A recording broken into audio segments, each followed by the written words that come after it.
Hey everyone, it's Papa Von here, back at it again. This time I got something a little bit different. So, we all have good ideas on like your scariest campaign, or what's the saddest death that you've ever had to deal with in a game, or even what's the most hilarious moment you've had, but no one talks about the darker side of D&D, or maybe the goofier side, depending on what your creativity's like. What's the best Warlock Patron idea that you've ever had? For me, it's a take on the Hexblade Patron, delving into some lore from Van Richten's Guide to Ravenloft, specifically one of the domains that didn't get a lot of expansion called Saranya, I believe that's how it's pronounced, whose Dark Lord is a sadistic undead prison warden named Anton Missouri, who is trying to get as many prisoners as he can. My idea? Hexblade bounty hunters, prisoners that he give hexblades to, along with a list of escapees that have either gone out into the rest of Saranya or into the mist themselves. He promises them freedom if they bring enough of them back, though few of them actually believe him. It fits his sadistic nature and his torment to a T, and is one of my favorite versions of Hexblade I've come up with. A rock Lorax. For those of you who don't know what I'm talking about, in the monster manual there is an underused creature known as a Galebdur, a sentient earth element that acts as a Lorax for boulders and can animate boulders to help in battle. I think it's way too cool for it to be as unknown as it is, so why not work for one as a Warlock? I'd probably go Dow Genie Warlock for the rocky spells, grab the Pact of the Tomb for extra cantrips like Shillelagh, and Mold Earth or Pact of the Chain to reflavor your favorite familiar as an animated rock buddy little golem pal, then simply reflavor the abilities to fit, like the repository being a magic rock that leads to a stone sanctum, and the limited flight as surfing on a floating mound of stone. For invocations, try Minions of Chaos and pretend you have learned to animate stones. But maybe see if your DM will let you swap Conjure Elemental for Summon Elemental, as it's a lot safer. And, of course, the patron has to rhyme. I am the Galebdur, I speak for the stones. Touch any of them and I'll break your bones. I'll throw two in here. Ooh, a 2-for-1 special, I can hardly wait. One is a Hexblade patron who is a very powerful being of some form, be it celestial, archfey, fiend, or whatever, who communicates with the player through their Hexblade. When they want to speak to the player summons their blade and they're able to communicate with them. This patron gives the player missions to assist their own goals, and the only information they give to the player about the mission is the exact information they need to complete the requested task. No more, no less. The second patron is an archfey who is chaotic good and takes the physical form of a cat. This archfey specifically only becomes the patron of an evil person with the intention of dragging them back to the goodness by revoking their powers every time they do something too evil. In my setting, there's an elder myconid that has a very long name I refuse to type here. Thank God, because I would probably not be able to pronounce it. Its mind is split into two. One half is trying to propagate its mycelium across the world in a symbiotic way, and while the other half is trying to decompose other life forms in a more aggressive fashion. It's currently an option as a great old one patron. I had the idea for a while ago of a Tabaxi warlock who was tricked into a pact by a fey lady. An accomplished jewel maker, he was commissioned to make a masterpiece, but he didn't see the fine print of the contract saying he had to find the jewels he needed himself. However, as unexpected as it was to be pushed into adventuring, it was the way she treated him that was of the greater of inconveniences. The lady treated him as a pet, dressing him up in what she wanted, giving him gifts and food, ranging from useful to frivolous, and of course, random visits. She is basically the stereotype of an obsessed cat owner who loves to shower her pet with gifts, even if it annoys him, even surprising him in the party with random acts of kindness or just random things. Of course, refusing said gifts is, not a wise idea, since getting on a Fey Lord's bad side is, this is not recommended. A glory-seeking sentient blade that got gambled away to a drunken lowlife who is now just trying to get rid of it. The blade, frustrated in the beginning, has now taken them as a pet project and is trying to help them get their shit together. Kind of like an AA meeting except with a sword. The Infinity Sphere. A black sphere with an infinity symbol which answers questions with simple answers such as yes, no, or answer unavailable right now. Please try again later. Anglotial. I believe that's how it's spelled and pronounced because, honestly, otherwise it's going to sound like I had a stroke trying to pronounce it. However, it is an archdevil that takes the form of a sentient sword. They were created by Asmodeus himself, casting a shadow blade and cauterizing it in the blood of 1,000 demons. Oh, that is metal. They were created for one purpose, to kill demons. A task he revels in. It earned them many titles over their eons of battle: Shadow Soul, Abyss Bane, Demon Carver, and the Blade, Born of Blood, etc. In terms of personality, they have all the standard devil traits, being a crafty and charismatic deal maker who enjoys what they do. But their defining traits are pride and vanity. It makes them a rather fun character for my DM to play as. The fact they actually like their current Warlock a fair bit makes it more amusing because they're very much vocal in denying it, only admitting they like the sarcastic bastard once by accident and failing miserably to backtrack. It's a really fun dynamic. A hag who grants her powers to a character who got lost in the Feywild. She asks that he or she returns to the material plane to find a good place for her to live, to open a portal for her, and all kinds of stuff. The catch is the character begins to slowly become more and more warped and gnarled as he, she, or they complete tasks, eventually showing signs of fast aging. Raspy voice, bony physicality, and twisted tendencies. Essentially becoming a vessel for the hag to inhibit once possession is complete. Or if the player wants to fight the corruption and usurp the hag's powers, you could multiclass into sorcerer. That's really cool. Dispater, but the warlock plots to overthrow him. Born in a tiefling family in the Nine Hells, the pact was imposed by his parents when he was just a small child.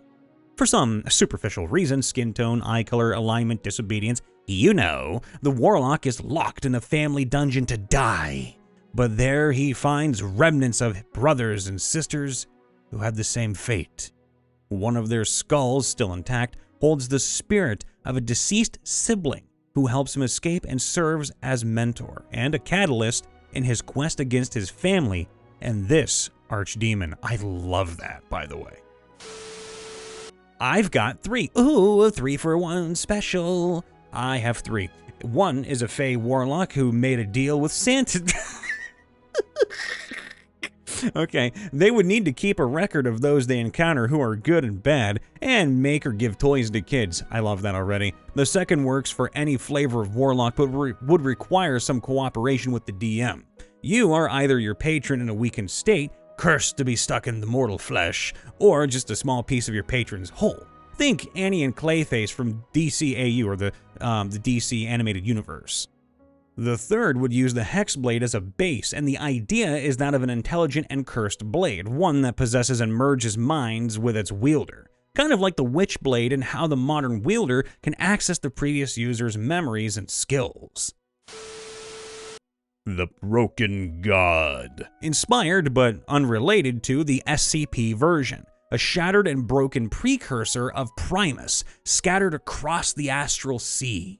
Each fragment had been corrupted by the planes in various ways, so, while still governed by law and logic, the laws or logic they follow aren't necessarily congruent with any real version of reality. Its goal is to become whole, but each fragment has wildly different ideas of the definition of what that even means, making that rather impossible, especially since some fragments have actually fused with fragments of other dead gods or extraplanar beings. Alignments of each fragment can vary wildly depending on what planes or entities they've come across, but almost invariably only ever makes pacts with those who grip on reality has been completely shattered at some point. There are 2 that I am making. First is called Pact of the Changing. It is made a god of chaos who got tired of doing his job, so it hands out pacts with the only requirement to cause chaos. Doesn't care how it affects the world. And another is called Pact of the Machine, that is made by Primus to combat the prior pacts by send people to maintain lawfulness. One of my PCs did this in my recent campaign. Long story short, she, a half-elf, had a baby with a demon prince, creating her baby Rel. Aw. Her and Rel ran away from their shitty situation, and she ended up making Rel her patron. So she's literally mothering her patron. Kinda cute in a way. Okay, I have a few, but I'll start with my most developed one as a PC patron in a friend's world. Patron for my PC in a campaign they ran about a year ago. The Storm Angel. In the city of Kuthreach, the two noble human families feuded for many years and tried to wed one of a son and daughter from the families together to forge a peace. A young knight named Alduin and a young lady named Akka were the betrothed. And it just so happened, they grew to be the best of friends who really had each other's backs. One day, Akka came to a revelation. She was not a human, but an Aasimar of the storm god Talos, and this gave her radical ideas. Her betrothed, Alduin, was a young knight of the local temple of Talos, and she believed that with the right rituals, she could ascend to a higher plane. One stormy night, Akka and Alduin laid her down on a cliff atop an altar. Speak some prayers to Talos and call lightning down on her, believing this would send her straight to Talos' celestial realm. Her body was vaporized in an instant, and to Alduin nothing appeared to have happened. To everyone else, it appeared he had murdered his betrothed, and the feud between the families reignited. Alduin's family was all but destroyed, and he was forced into exile where he worked as a cruel and chaotic mercenary. He was still faithful to Talos, but the shame of his great mistake haunted him. One stormy night 4 years later, he returned to that altar and performed the same ritual on himself. At best, he'd get answers. At worst, he'd be free of the miserable life he made for himself. As the lightning struck him, time seemed to stop, and he saw Talos himself, who explained to him that he had plans for Akka. But her delusions of grandeur and headstrongness sent her to him far too early. After some discussion with his god, Alduin reached an agreement with Talos. He would go spread a new brand of Talosian chaos with the aid of Akka, one of deception, violent revolution, and utilizing sincere do-gooding to inspire acts of violent revolution. Akka would become canonized in the Talosian faith for this. She'd be Saint Akka of the Storm, aka Storm Angel, and Alduin her first saint cult leader. In return, she'd serve as much Alduin's guardian angel, aiding him from the heavens above.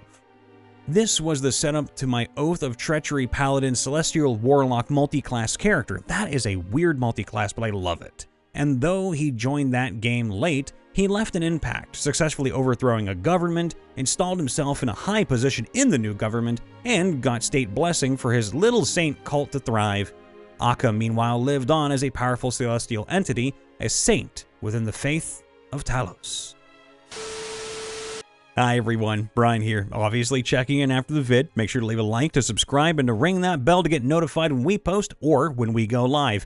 And make sure to stop by our TikTok, which is linked down below. Has like 30 to 60 second shorts that you guys and gals out there will really enjoy. Along with that, if you have a story to tell one of us that you'd like us to read out loud, make sure to do so on r/MrRipper. That is our subreddit where you can submit any kind of story you want to us, as long as it's TTRPG related, of course. And if you want to catch us live, you can do so on our Twitch page, which is linked down below. And if you want to catch me at all, Brian Von VA, do so on Twitch or YouTube.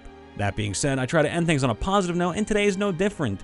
I love the attention we're getting to Warlocks, and I'm getting a lot of love from all these patron ideas. So once again, I am back to tell you, please, no matter what has happened in the past to your D&D campaigns or to you or anything, never let go of your imagination. People love to hear stories, and I love reading them.